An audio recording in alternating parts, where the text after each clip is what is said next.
Bonjour à toi qui es ouvert à entendre la parole de Dieu et qui le prouve par ta présence. Aujourd'hui, le 16 juin 2022, mon commentaire portera sur la belle prière du Notre Père que Jésus nous a laissée. À vrai dire, je suis vraiment contente de te parler de cette belle prière, surtout en ce mois de juin avec la fête des Pères. Écoutons d'abord l'enseignement de Jésus en Matthieu 6, verset 7, avec mon amie Carmel Guénette. Alléluia, Alléluia, Alléluia,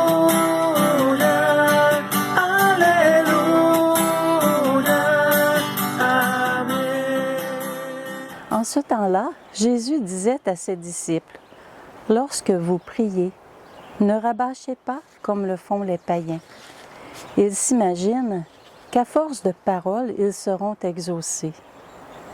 Ne les imitez donc pas, car votre Père sait de quoi vous avez besoin, avant même que vous l'ayez demandé. Vous donc, priez ainsi. Notre Père qui es aux cieux, que ton nom soit sanctifié, que ton règne vienne, que ta volonté soit faite sur la terre comme au ciel. Donne-nous aujourd'hui notre pain de ce jour. Remets-nous nos dettes, comme nous-mêmes nous remettons leurs dettes à nos débiteurs. Et ne nous laisse pas entrer en tentation, mais délivre-nous du mal. Car si vous pardonnez aux hommes leurs fautes, votre Père céleste vous pardonnera aussi. Mais si vous ne pardonnez pas aux hommes, votre Père non plus ne pardonnera pas vos fautes. Acclamons la parole de Dieu.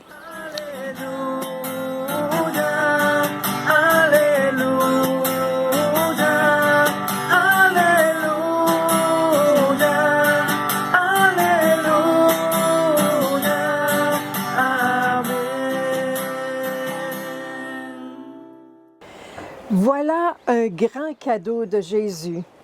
Pour mieux comprendre cette prière et mieux la prier, arrêtons-nous à chaque partie de cette prière. Notre Père. Cette appellation nous parle déjà de notre lien filial avec Dieu. Prier ainsi, c'est dire à Dieu, « Père, je te reconnais comme notre Père à tous. » Et en même temps, je me reconnais comme ton enfant bien-aimé, pour qui ta tendresse est si débordante. C'est un mot simple, mais combien chargé d'affection et d'amour. Pour certaines religions, on adore des statues. Mais pour nous, les chrétiens, notre Dieu, c'est une personne divine, bien vivante, qui se fait proche depuis la naissance, depuis le venue de Jésus parmi nous et par le don de l'Esprit Saint à la Pentecôte. Oui, en Jésus, nous pouvons nous adresser à Dieu en l'appelant notre Père en toute confiance, comme au meilleur des papas et à la plus aimante des mamans. Qui es aux cieux. Oui, nous reconnaissons à notre Père que les cieux sont sa demeure, là où sont réunis tous ceux et celles qui sont partis et qui vivent le repos dans un bonheur éternel auprès de lui. Mais, dans les cieux dont parle Jésus, c'est aussi notre cœur. Oui, il habite le ciel de notre cœur si nous croyons qu'il marche avec nous sur nos routes humaines, grâce à l'Esprit Saint qui nous a été donné après le départ de Jésus. Nous sommes la demeure de notre Dieu, la maison de Dieu. C'est loin d'être banal, n'est-ce pas? Que ton nom soit sanctifié. Oui, nous croyons à la sainteté de notre Dieu et nous demandons qu'il se fasse reconnaître comme étant celui qu'il est réellement, le Dieu saint. Notre désir, c'est que son nom soit respecté, car nous portons son nom. lui l'être le plus merveilleux qui soit.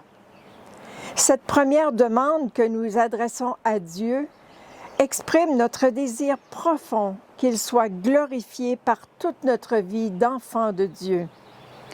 Que ton règne vienne. Le règne de Dieu est venu d'abord en Jésus qui s'est fait homme et qui a vécu notre condition humaine. Avec cette deuxième demande qui est plus forte, nous voulons voir Dieu étendre son règne d'amour sur la terre entière et libérer nos cœurs du péché. Autrement dit, nous demandons à Dieu de nous établir dans sa vie d'amour. Quand on parle du royaume de Dieu au milieu de nous, c'est ça que ça veut dire. Là où il y a l'amour, Dieu est présent. Le règne de Dieu est à l'œuvre. Que ta volonté soit faite sur la terre comme au ciel. La volonté de Dieu. Qu'est-ce que Dieu veut vraiment pour nous? Dieu veut uniquement notre bonheur, que nous sachions reconnaître comment il nous aime, jusqu'à nous avoir envoyé son Fils. Il sait, lui, ce qui est le meilleur pour nous. Dans cette troisième demande, elle se veut un acte d'abandon au Seigneur qui nous invite à accepter de lui faire confiance. Cette expérience d'abandon, Jésus l'a vécue au moment de l'angoisse devant sa mort imminente. « Père, si tu veux, éloigne de moi cette coupe. Cependant, que ce ne soit pas ma volonté, mais la tienne qui se fasse. » Il fallait bien que Jésus aille au bout de sa vie donnée pour que nous soyons sauvés. Pensez à une maman qui est enceinte. Il lui faut aller au bout de sa grossesse pour que l'enfant soit libéré de sa cage dorée et entre dans la vraie vie. Bien sûr, c'est un choc inconscient pour le nouveau-né, mais il doit passer par cette étape pour grandir et devenir un être à part entière. C'est ainsi que nous aussi, nous sommes appelés à nous ouvrir à la volonté de Dieu, c'est-à-dire à son plan de salut sur nous, à nous laisser aimer sans même tout comprendre et à donner notre vie au service des autres. Pour y parvenir, nous avons besoin de l'aide de Dieu. Alors nous lui demandons de nous apprendre à lâcher prise et à lui faire confiance. Mais c'est souvent ici, hélas, que la volonté de Dieu n'est pas bien comprise. Que de fois nous rendons Dieu responsable de nos malheurs en pensant que le mal et la souffrance viennent de lui et que c'est lui, Dieu, qui gère nos vies. Jamais de la vie. N'oublions pas que le plan de Dieu sur nous est un plan de bonheur. Mais rappelons-nous aussi qu'il nous a aimés jusqu'à nous laisser libres de faire nos propres choix. Nos choix qui souvent nous mènent à notre malheur, à la maladie, à des relations difficiles, parce que notre regard sur l'avenir est limité. Avec Jésus, les yeux fixés sur lui, nous pouvons traverser positivement toutes les difficultés inévitables de la vie.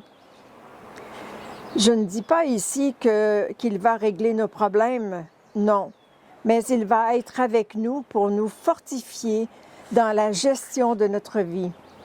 C'est ça la grandeur et le respect de Dieu face à nos choix. Notre vie avec Dieu, notre foi, est comme un diamant brut que nous devons polir et découvrir. Mais la bonne nouvelle dans tout ça, c'est qu'il ne nous laisse jamais tomber. Il ne nous laisse jamais tomber et que sans cesse, il nous donne des signes.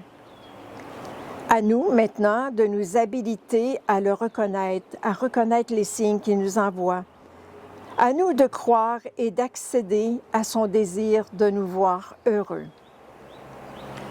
Donne-nous aujourd'hui notre pain de ce jour. De quel pain avons-nous vraiment besoin? Sinon, le pain pour reconnaître sa présence, le pain du travail nécessaire à notre dignité, le pain de son pardon qui nous remet dans sa vie, le pain du partage et de l'entraide fraternelle, le pain de la joie et de l'émerveillement. Mais en fin de compte, quand on sait accueillir ce pain, il est important de le faire fructifier en partageant avec les autres. C'est ce qu'on appelle donner au suivant pour que la chaîne d'amour s'étende sur la terre. Pardonne-nous nos offenses. Remets-nous nos dettes, comme nous-mêmes nous remettons leurs dettes à nos débiteurs. Oui, plus je me rapproche du véritable amour de Dieu, plus je deviens capable de reconnaître que mon péché est bâti sur le manque de réponse à l'amour de Dieu. Mais chaque fois que je mets des obstacles à la circulation de l'amour dans ma vie, c'est là qu'est mon péché.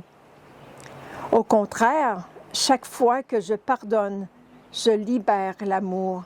Je laisse le bonheur et la sérénité entrer en moi et dans les autres. Bien sûr que pardonner aux autres le mal qui nous est fait ou qui nous a été fait, ça ne veut pas dire d'oublier ou de passer outre le geste mauvais, car le mal restera toujours un mal non acceptable. Mais choisir de pardonner en refusant de nourrir dans mon cœur la haine, le mépris, le désir de vengeance, c'est ce que Jésus nous a enseigné, n'est-ce pas?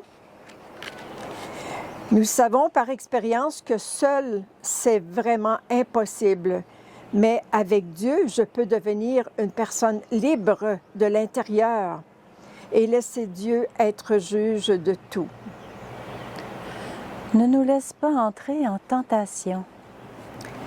Oui, Jésus, toi qui as su résister aux tentations du malin dans le désert, aide-moi dans ma fragilité.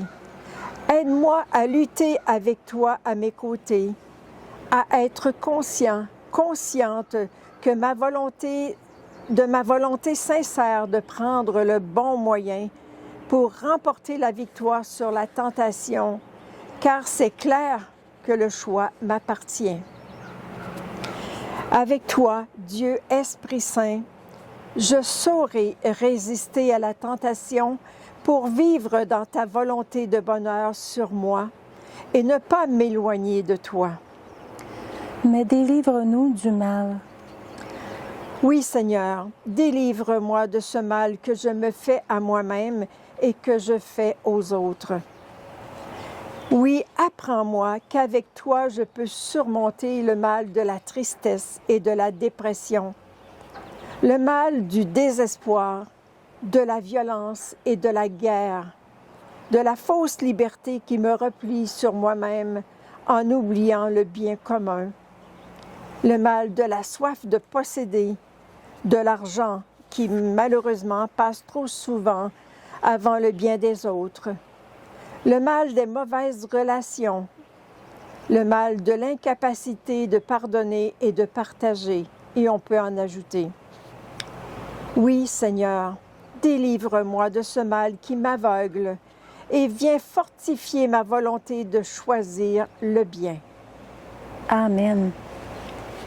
Alors là, c'est un petit mot, tout petit mot, qui veut dire « ainsi soit-il ». Ce petit mot est très important car il est en quelque sorte ma signature. En disant « Amen », je dis à Dieu « Je le veux ». Je suis d'accord avec ce que je te demande. Oui, je te permets de m'aider à réaliser ces souhaits de bonheur, comme tu l'as voulu pour moi. Alors voilà la plus belle des prières que Jésus nous a laissées. En terminant, nous sommes invités à nous rapprocher du Seigneur, à prier souvent le Notre Père pour que cette prière renforce les fibres de notre cœur et de notre foi, afin que Dieu, notre Père, trouve sa joie en nous, ses enfants bien-aimés. En espérant que ce partage va t'aider à mieux comprendre l'amour de notre Père.